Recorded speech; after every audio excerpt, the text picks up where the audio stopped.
When we think about ancient civilizations, many think of the pyramids of Great Egypt or the ziggurats in Mesopotamia, those well-known architectures everyone had probably seen in common documentaries. However, in this video, we'll be talking about the very basic foundation of civilizations to the instance of Ireva, the element that shapes the culture, government, religion, and everything of its settlement, the geography of it. The major geographical feature of Ireva is that the island is a small, almond-shaped island surrounded by the Indian Ocean. Located near the African continent, Kenya and Tanzania lies in its very west. So if we scroll down the map to the left, Kenya will be relatively located right here and Tanzania under and Madagascar on the south of Ireva Island.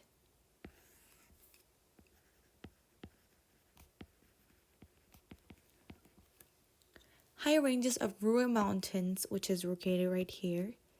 Ruwa Mountains are located in the northwest, and large dry deserts in the northeast provides a role as a natural barrier, preventing the invasions of foreign forces for the upper city.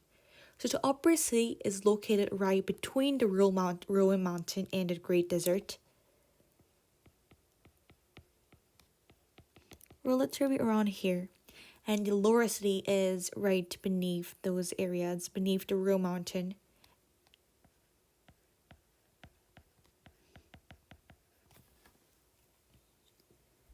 However, the natural barriers of mountain and great desert serves great deal in protecting and preventing wars. However, it also provides as a geographical isolations that impedes the upper city for developing commerce and adopting different cultures, foreign cultures.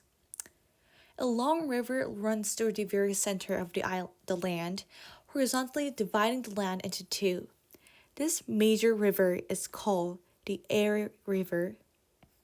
It's very important to know the Ireva River, which becomes the most pivotal source for settlement. I'm sure you guys have heard of the Ireva River from the sacred book Lagel and Ireva, and in fact, it is the exact river that mentions in the sacred text itself. Each year, a big flood occurs that covers the whole farmlands and the cities from Ireva River, but with predictable periods that allows the people to prepare for it. So there's a certain period when the floods occur so that farmers and people can anticipate it. There is the flooding provides the Irevans fertile soils, in other words, silt, which provides surplus crops and agriculture products. Through the surplus productions, Irevans were able to advance other parts of their living, such as their structure of government, architecture through the division of labor, since they have enough amount of food to survive. Yet, the food flood also did prompt major complications by drowning the farmland and cities and killing all the crops and people too. Still, one thing to have to remember through this lecture is that the Ireva River gave people the birth of civilization by allowing the development of agriculture and ultimately their settlement. However, unlike the relatively secure and fertile lands in the northern Ireva, which is the upper city right here, which I was talking about, it has a lot of fertile soils and silts in the upper city. The region on the south, which is the lower city, received no natural barriers, with overall a low range of lower empty plains. So if we compare these two lands, upper city and the lower city, the upper city had a lot of natural occurring silt, which was promoted and more supplied by the floats. And their natural barriers, which is the mountain and the desert. Lower city did not have natural barriers, and they only had low ranges of plains. The southwest and east areas were all surrounded by open ocean, allowing them to get easily invaded by foreign forces. These caused numerous and constant warfares for the lower city. So they are absent of natural barriers for the lower city.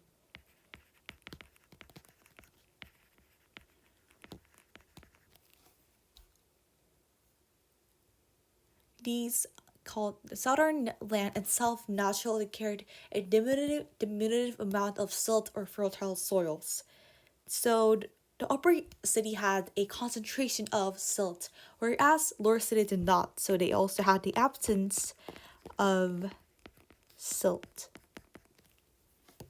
So these kind of disadvantages of natural disadvantages of lower city impeded their rapid development of rapid settlement, and the rather had a settlement that was quite slow compared to the upper city.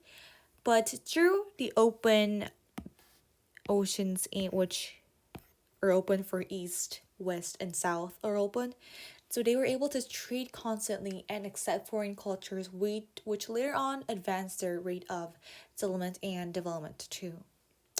So if the northern area, the upper city was like a pot of gold with silts and treasures, the south somehow was a large cave that you somehow have to mine through and gain a sole piece of gold.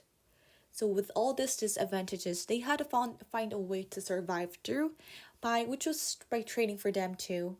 Later on, and again, while Moses and Karm did initiate and settle on an identical island, the large geographical differences with different conditions led their life in a different direction. Since Musa had less war due to their major natural barriers, the city was able to put their focus on the development of practical cultures and technologies.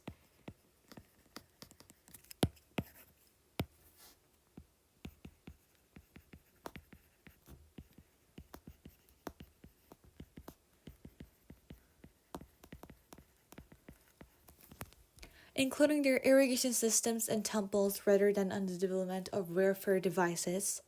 Due to it, the major religion of Mosa, which is also their culture, is overall very intricately and profoundly structured compared to that of Karm. However, it is also true that Karm and Mosa share a common religion, but with slight differences regarding the belief in gods. For instance, Mosa believes in the god of mountain, which is god of the ruined mountain, which is called Shah, and the god of desert, which is O. While Kerm slightly has a less population that believes in those god Shah and O, they have a lot of people that believes in a marine god called Ku.